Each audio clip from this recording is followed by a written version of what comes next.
কাকা ওই শিউলি মাইটার ধরে লইছি।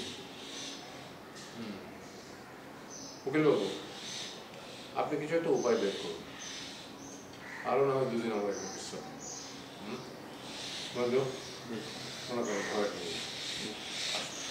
চলে সরি।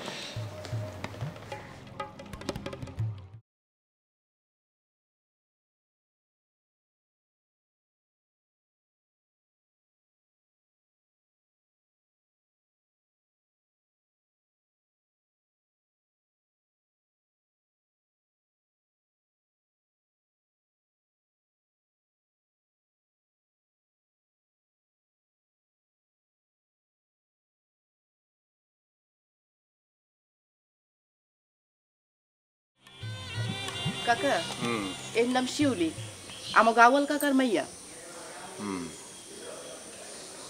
বসো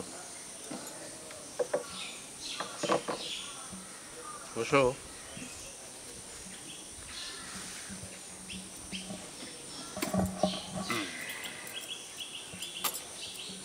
তুমি নাকি আমাকে নিয়ে গান লিখেছ? কথা বলো, লিখেছো তুমি গান? আমি তোমাকে কি জিজ্ঞেস করেছি, তুমি শুনতে পাওনি? আমার প্রশ্ন উত্তর দিচ্ছ না কেন? জি বেন্দেসি। হয় না? জি কাকা।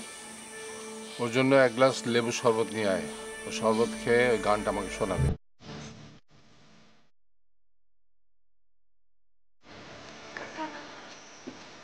আর কোনোদিন গাইব না। সেটা তো পরের বিষয়, আগে গানটা শুনি। গান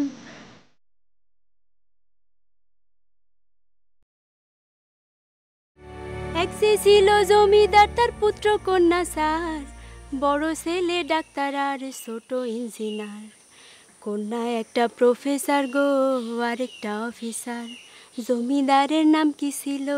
আলতাফ সরকার। শোনেন বলি গো আবার, তিনি আলতাফ সরকার।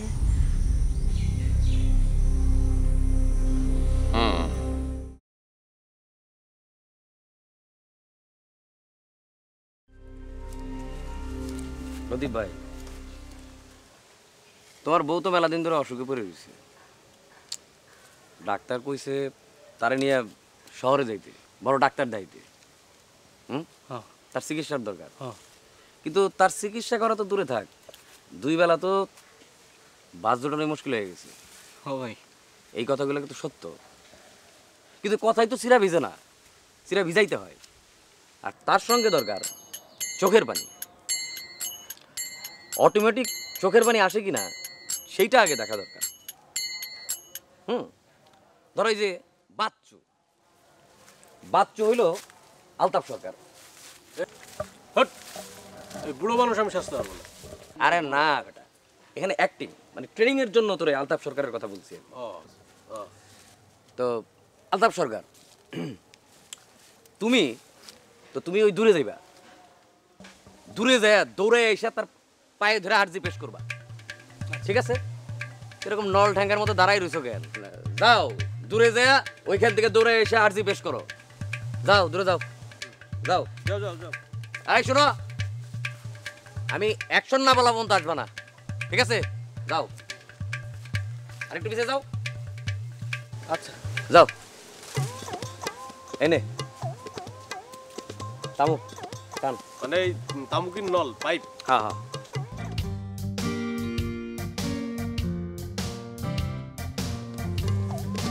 ভাই রেডি?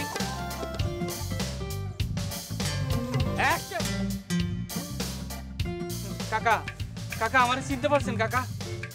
এই আরে কাকা কিসের? বলো হুজুর। আর পায়ে ধরো, পায়ে না ধরলে কি ইমোশন আসে? ধরো পায়ে ধরো, যাও আবার যাও।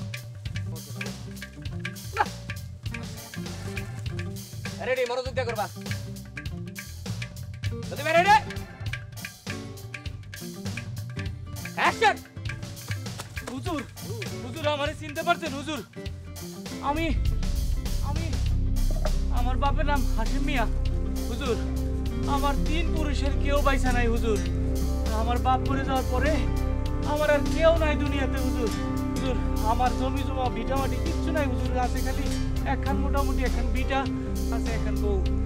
আমার বউটা বহুত দিন হলো বিমারে আছে হুজুর। ডাক্তার কয়ে দিছে এনে কিছু হইব না হুজুর। আমার বউরে ঢাকায় নিয়ে যাওয়া লাগবে হুজুর। চুপ করে রইলা কেন?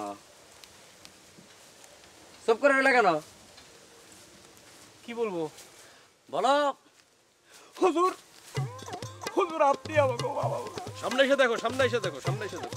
আপনি যদি হুজুর আমার সহযোগিতা না করে তাহলে আমার আলো বিমারে পড়বো। আমাদের পাশে যদি আপনার না থাকে হুজুর তাহলে কি হইব হুজুর? বুঝছো? করো, আসো।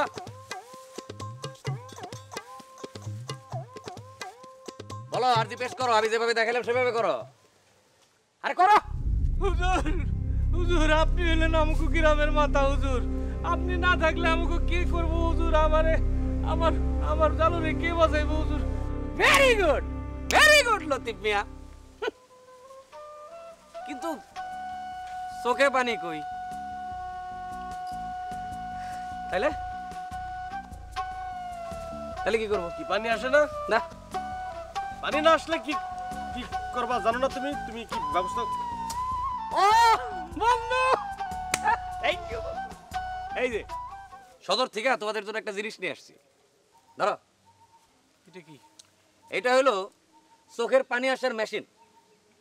মানে বুঝছো, তুমি যখন আলতাফ সরকারের পায়ে পড়ে তোমার এই যে দুঃখ দুর্দশার কথা বলবা, তখন যদি কান্না না আসে তাহলে টেকনিক্যালি তুমি একটু চাতুরি কইরা মাথাটা নিচা কইরা একটু পানি নিয়ে চোখের মধ্যে ডলা দিবা, দেখবা ঢল ঢল করে পানি পড়তেছে।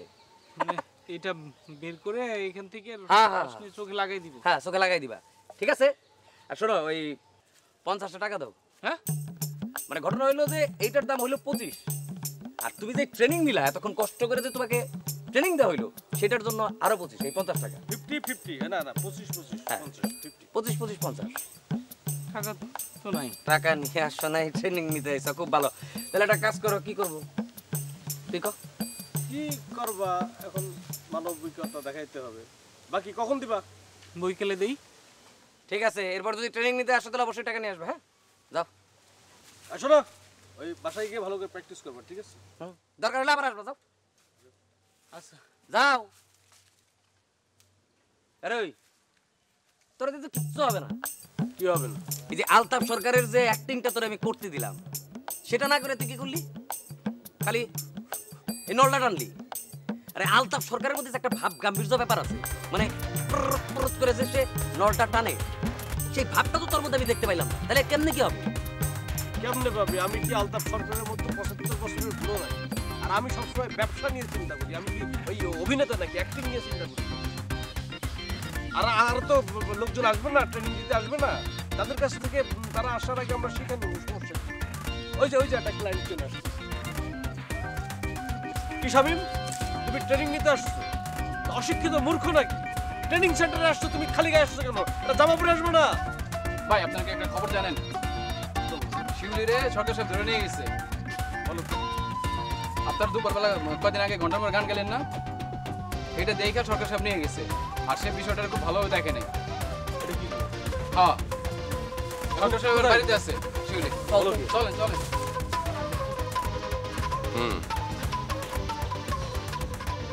তোমার গান আমার পছন্দ হয়েছে,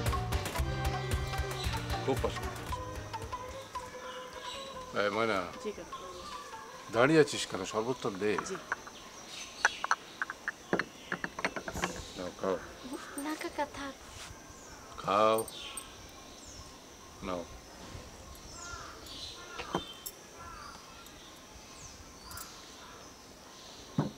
এখন তোমাকে আর একটা গান বানতে হবে।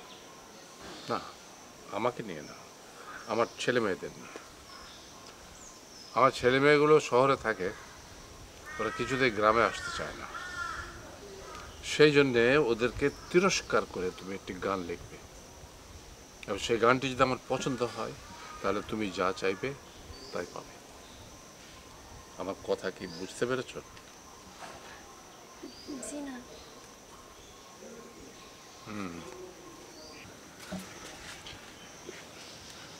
সরকার কাকা তোমারে বলতেছেন কাকার যে 4 ছেলে মেয়ে আমাদের আশরাফ ভাই, আরমান ভাই, অনু আপা, লাবণ্য আপা, এদের সবার জন্ম এই গ্রামে। তারা শিক্ষিত হয়েছেন, মানে তারা শিক্ষিত হয়েছেন, কিন্তু গ্রামের প্রতি হ্যাগো কোনো টান নাই, কোনো মায়া নাই। তাই হ্যাগো নিয়া তিরস্কার করে গান লিখতে হইব। মানে হইল গিয়ে গানের ভিতরে, স্বরলিপির ভিতরে এগো অপমান করতে হইব। বিষয়টা আরো বুঝায় বললে এখন না বাস দিতে হইব, চন্দ্রবিন্দুওয়ালা বাস। কাকা ভুল হয়ে গেল কিনা বুঝতেছি না, মানে এমনি না করলে তো বুঝতো না। তো বুঝতে পেরেছে কিনা সেটা জিজ্ঞেস কর। বুঝছো? জি কাকা, বুঝেছি। কাকা বুঝছে বুঝছে। মজনু, যাও ওকে বাড়ি পৌঁছে দিয়া। না না কাকা, আমাকে পৌঁছে দিতে হবে না, আমি যেতে পারবো। তুমি যেতে পারবে সেটা আমি জানি, কিন্তু যেহেতু মজনু তোমাকে সঙ্গে করে নিয়ে এসছে, ও তোমাকে সঙ্গে করে পৌঁছে দিবে। যা নিয়ে যা। আর শোন, যাওয়ার আগে ম্যানেজার সাহেবকে বলবি 500 টাকা ওর হাতে দিতে। আর মেয়ে শোনো, তুমি যে গানের মধ্যে আমাকে জমিদার বলে উল্লেখ করলে, শুধু জমি থাকলেই জমিদার হয় না। যে প্রকৃত জমিদার সে তার প্রজাদের সুখ দুঃখের ভাগ নেয়, তাদের ভালো মন্দ দেখে। কিন্তু আমাকে তো আমার প্রজাদের ভালো মন্দ দেখতে হয় না। বুঝতে পেরেছ? এসো।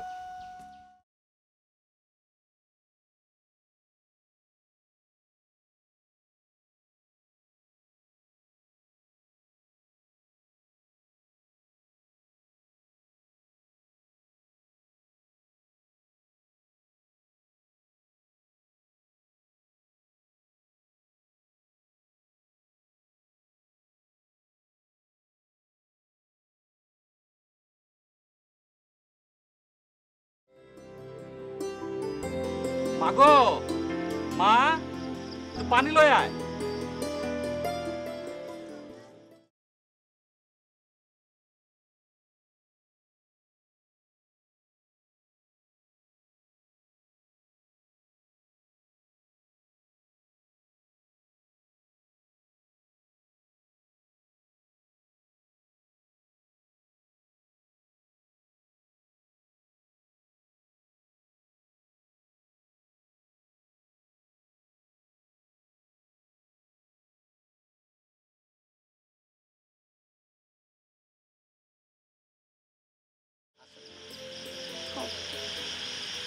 সরকার সাহেব যখন পরে তার বাড়িতে ডাইকা গেলাম, আমি তো চিন্তায় শেষ।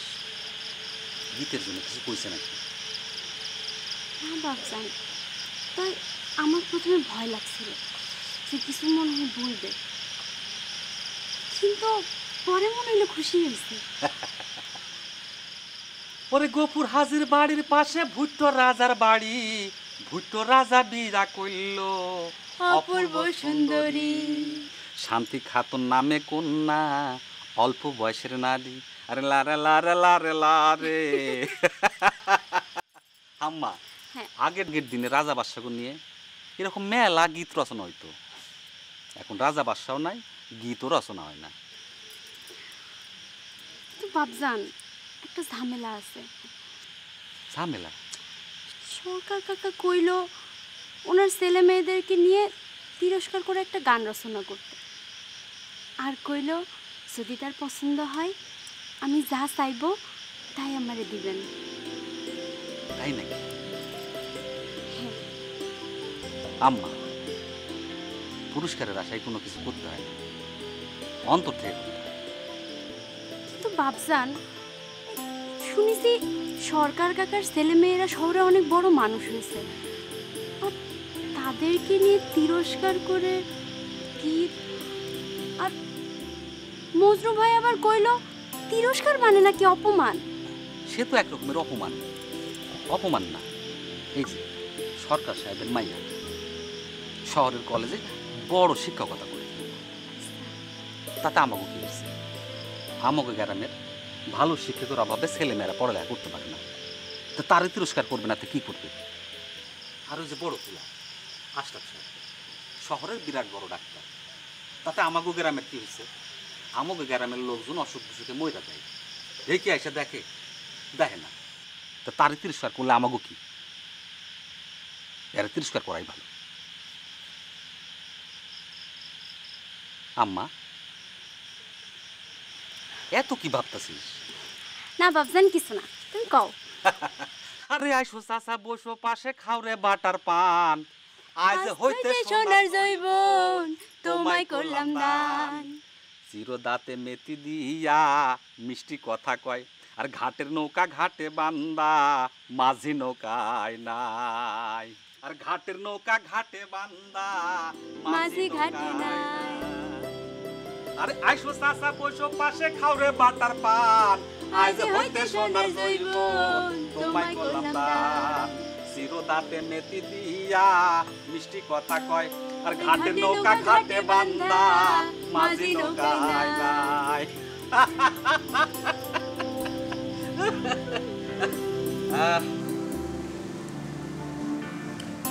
হ্যাঁ উকিল বাবু, এই তাহলে হলো সিদ্ধান্ত। আপনি এখন কাগজপত্রগুলো তৈরি করে ফেলেন।